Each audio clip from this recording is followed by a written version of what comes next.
Good day mga Lods. Ngayon ang ating pag-uusapan ay ang nalalapit na PBA Commissioner's Cup Semifinals. Pag-usapan natin mga Lods ang X-Factors at Prediction. Pero bago tayo magpatuloy, kung nais mong suportahan ang aking munting YouTube channel, humihingi po ako ng likes, share and subscribe. Maraming salamat in advance.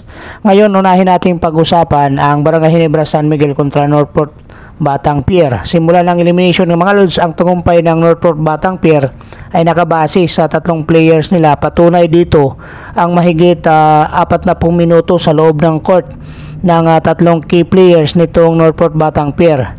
Itong si Kadim Jack ay nag-average ng 46.06 minutes, samantalang si Arvin Tolentino ay nag-average ng 43.37 minutes. Mayroon naman 40.30 minutes itong si Joshua Monson. At ito ay merong 65.9% sa Northport Batang Pier total scoring percentage. Pero napansin nyo ba mga Lods na isa dito ang tahimik sa Northport Batang Pier ang gumawa ng impact sa quarterfinals kontra sa Magnolia? Ito ay si William Navarro, na isa sa magiging X-Factor dito mga Lods sa tingin natin sa laban ng Northport Batang Pier kontra dito sa Barangay Ginebra San Miguel ngayong PBA Commissioner's Cup Semifinals. Dahil patunay dito mga Lods ang tahimik na performance niya sa quarterfinals, kung saan ay umiskor ito ng 15.7 rebounds at 2 assists na mayroong 38.5% sa 3-point shot. At siya rin mga Lods ang malamang ang tatao dito kay Justin Brownlee sa wing position.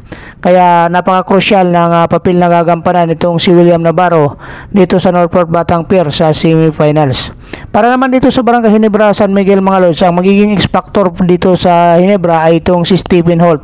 As expected naman mga Lods, si Justin Brownlee at Scottie Thompson ang nangunguna sa opensiba at depensa ng Ginebra. Si Justin Brownlee nga mga Lods ay nag-average ng 28 points, 8.3 rebounds, 4.3 assists na mayroong 50.9% true shooting. Samantala si Scottie Thompson ay nag-average ng 17 points, 8.3 rebounds, 2.9 assists na mayroong 68.4 true shooting percentage mga Lods. Bagamat nag-struggle nga itong si Stephen Holt sa dalawang laro nila sa quarterfinals kontra Miracle Bulls, ay bumawi naman to sa game 3 nga mga Lods, kung saan umiskor ito ng 17 points, 50% shooting. At I'm sure mga Lods, siya rin ang ilalagay ni Coach Tim Con para bantayan itong si Arvin Tolentino or either itong si Joshua Monson. Kaya itong si Stephen Holt, kung masusustain niya itong dalawang player na ito, na itatalunin ng Barangay Ginebra San Miguel itong Northport Batang Pier. So ang ating prediction nito mga Lods, ang Ginebra at Game 5 sila yung mananalo dito. Ngayon naman mga Lods, pag-usapan naman natin ang pagpapatuloy ng rivalry ng Reynor Shine Las Tupinters at TNT Tropang Giga dito nga sa semifinals. So ang TNT Tropang Giga, isa sa mga tough defensive team na nagbibigay lamang ng 96.1 points kada laro sa kalaban nila. At ngayong conference, dangerous ang TNT Tropang Giga pagdating sa 3-point shot, leading the conference with 37.7% nga mga Lods.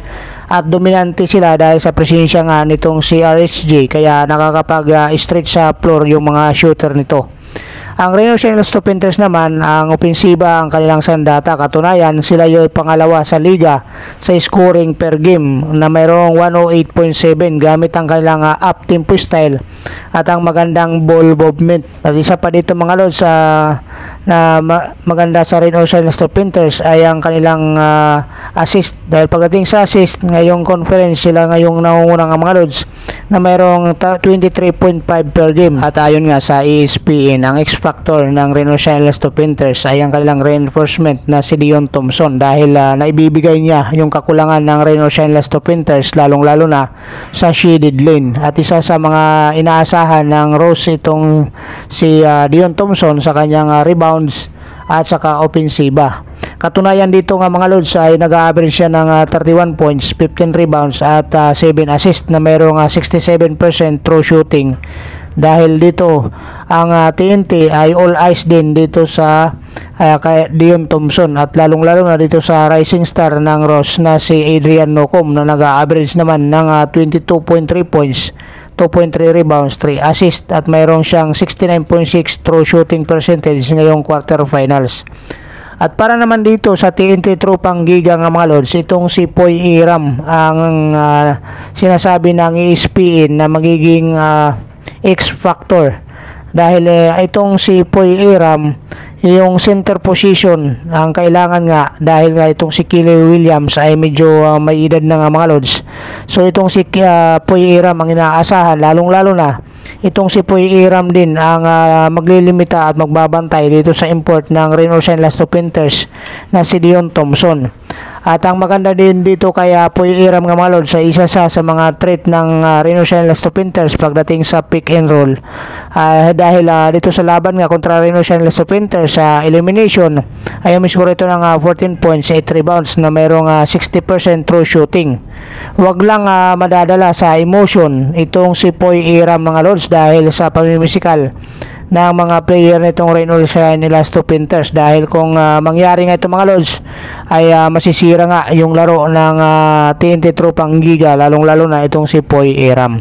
So ngayon mga lods, ayon dito sa prediction ng ESPN, TNT at Game 6 ang mananalo dito sa series.